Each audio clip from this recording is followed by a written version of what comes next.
Hello everyone. अगर आप अपने घर के बारे में डिपॉजिट को कर रहे हैं सेव, या आप करने के बारे में सोच रहे हैं कि आपको डिपॉजिट को कैसे सेव किया जाए, क्योंकि आप अपना ड्रीम हाउस बाय करना चाहते हैं, तो मेरी इस वीडियो को गौर से देखिएगा ताकि आप उन तमाम गलतियों से बच सकें कि आपने डिपॉजिट सेव किया लेकिन उसके बावजूद भी सॉलिसिटर और स्टेट एजेंट और लैंडर्स आपके लिए उठा रहे हैं क्वेश्चंस जिसके बारे में आपके पास नहीं है कोई आंसर। तो मेरी इस वीडियो को देखने के बाद आप ये अच्छी तरह समझ जाएंगे कि आपने कौन सी गलतियां नहीं करनी जब आप डिपॉजिट को कर रहे हैं सेव।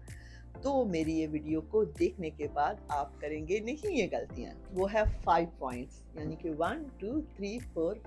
5 स्टेप्स। ये आपने मद्देनजर रखने हैं जब आप डिपॉजिट को कर रहे हैं सेव। नंबर 1, आपने अपने डिपॉजिट की अमाउंट कैश में सेव नहीं करनी। सारी अमाउंट आपने, सारी जो भी मनी है वो आपने अपने यूके के बैंक अकाउंट में सेव करनी है।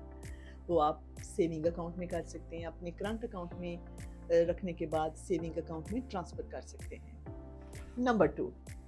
आपने कोई भी लार्ज अमाउंट जो है वो कैश डिपॉजिट नहीं करवानी। कि मसलन आपने सोचा कि मैंने 5000 किसी ब्रदर ने दिए हैं, 10,000, 2000, 1000, आपने इस तरह की अमाउंट को अपने बैंक अकाउंट में डिपॉजिट नहीं करवाना। नंबर 3, आपने जो लार्ज अमाउंट है, यानी कि आपने मल्टीपल अकाउंट से ट्रांसफ़र नहीं करनी। यानी कि लार्ज अमाउंट अगर आप ट्रांसफ़र कर रहे हैं one account through second account, second से थर्ड अकाउंट, अगर आपके मल्टीपल अकाउंट्स हैं, आप, आपके सिस्टर, सिबलिंग्स, आपकी फैमिली, आपके फ्रेंड्स जो भी आपको अमाउंट गिफ्ट वगैरह तो दे रहे हैं और आप 1500 ऐसे करके मल्टीपल अकाउंट से आप ट्रांसफ़र ले रहे हैं, ये आपने नहीं करना। नंबर 4, अगर आपको डिपॉजिट करवाना ही पड़ गया है कैश, तो आपने उसका रखना है ट्रैक रिकॉर्ड। क्योंकि सम टाइम ऐसा होता है कि अगर आप सेल्फ एम्प्लॉयड हैं या आप किसी ऐसी जगह पर काम कर रहे हैं जहां आपको सैलरी मिल रही है कैश में और आप करवा रहे हैं डिपॉजिट, या आपको कोई भी जो है वो इनकम कोई भी आपकी ऐसी है जो कि कैश में आ रही है, या कोई मनी आपको रिसीव हो रही है, लेकिन उसके साथ आपने रखना है उस कैश डिपॉजिट करते हुए उसका ट्रैक रिकॉर्ड। नंबर 5 पर है, आपके पास होनी चाहिए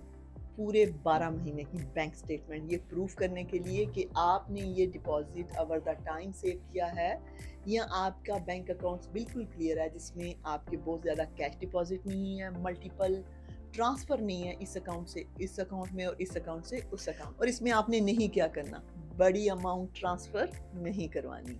बड़ी अमाउंट कैश डिपॉजिट नहीं करवानी, लार्ज अमाउंट कैश डिपॉजिट नहीं करवानी, मल्टीपल स्मॉल अमाउंट 1000 2000 नहीं करवाना। लेकिन इसके साथ साथ मैं आपको ये भी बताती चलूँ कि अगर आपका डिपॉजिट किसी दूसरे सोर्स से आ रहा है तो उसकी कौन सी एविडेंस आपने अपनी फाइल में रखनी है। नंबर 1, आपकी जो डिपॉजिट है वो आ रही है आपकी इनकम से, यानी कि आपकी सेल्फ एम्प्लॉयड इनकम से या आपकी सैलरी इनकम से, तो आपको सैलरी स्लिप्स और उस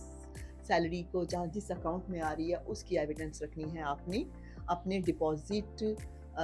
अकाउंट के साथ साथ एज अ एविडेंस। अगर आपकी कोई पर्सनल सेविंग है जो कि ओवर द टाइम आपने सेव किया है तो आपको उसकी एविडेंस को भी अपने रिकॉर्ड में रखना है। नंबर 3 पे, अगर आपको कोई डिफरेंट अदर सोर्स से आ रही है, मसलन आपको डिविडेंड्स या किसी इन्वेस्टमेंट इनकम से आ रही है, तो आपने जिस कंपनी से आपको डिविडेंड्स आ रहे हैं आपने उसका भी रिकॉर्ड रखना है, और आपको उस कंपनी के अकाउंट्स जो कि जिसमें ये पता चलेगा कि आपको कौन सा प्रॉफिट हुआ है जिसके अगेंस्ट आप ये डिविडेंड्स ले रही हैं, वो भी आपने अपनी डिपॉजिट अकाउंट के साथ सेव करने हैं।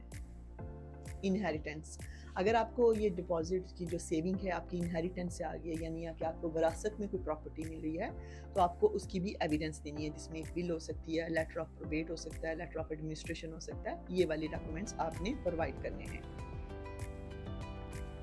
पेंशन लमसम, अगर आपको कोई पेंशन के पैसे मिले हैं तो आपने उसकी भी एविडेंस प्रोवाइड करनी है। इसी तरह आपके कोई इसके अलावा आपके कोई और सेविंग अकाउंट्स थे या कुछ ऐसी एविडेंस थी, मसलन आपके कोई शेयर्स थे जो आपने सेल कर दिए,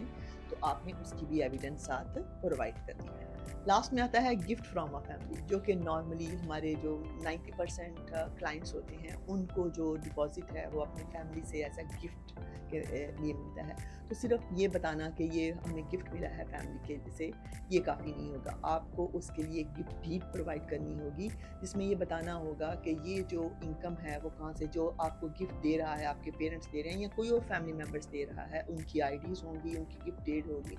जिसमें वो एक सेपरेट सॉलिसिटर के सामने जाके डिक्लेरेशन साइन करेंगे कि ये एज अ लोन आपको प्रोवाइड नहीं कर रहे, और ये उनकी एक लीगल इनकम है, उनकी सेविंग हो सकती है, उनके कोई सैलरी इनकम हो सकती है, जो भी इनकम है वो भी एक लीगल इनकम होनी चाहिए, क्योंकि इस पर भी क्वेश्चन रेज हो सकते हैं। अगर आपने एक गिफ्ट डीड नहीं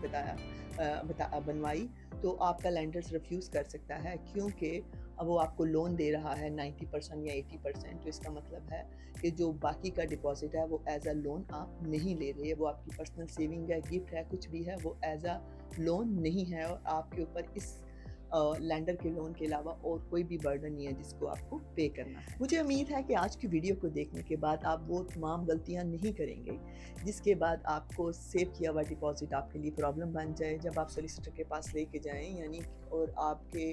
जो सोलिसिटर है वो आपकी मनी को एक्सेप्ट करने से इनकार कर दे, क्योंकि आप उसका ट्रायल उनको नहीं प्रोवाइड कर सके या एविडेंस नहीं प्रोवाइड कर सके। तो उसके लिए सिंपल हल ये है कि अपनी एक आज से ही फाइल बनाएं, उसमें अगर आप जो भी इनकम या जहाँ से भी आप कोई मनी ले रही हैं, कोई एसेट्स आपके आ रहे हैं, सेविंग से आ रहे हैं, आप मसलन आप कोई कार सेल कर रहे हैं या आप कोई और एसेट सेल कर रहे हैं, ज्वेलरी सेल कर रहे हैं, उसकी रसीद उसमें डालें। इसके अलावा आपके कोई गिफ्ट डीड या कोई कहीं से भी पैसे आ रहे हैं उसको इस जो आपने डिपॉजिट एक बॉक्स बनाया या फाइल बनाई है उसके अंदर सेव करते जाएं, ताकि जो ही आपका डिपॉजिट सेव हो और आप घर के लिए अपने सोलिसिटर को इंस्ट्रक्ट करें तो आपको इन तमाम प्रॉब्लम्स का सामना ना करना पड़े। और जब आप बैक डेटेड पे जाके किसी डॉक्यूमेंट्स को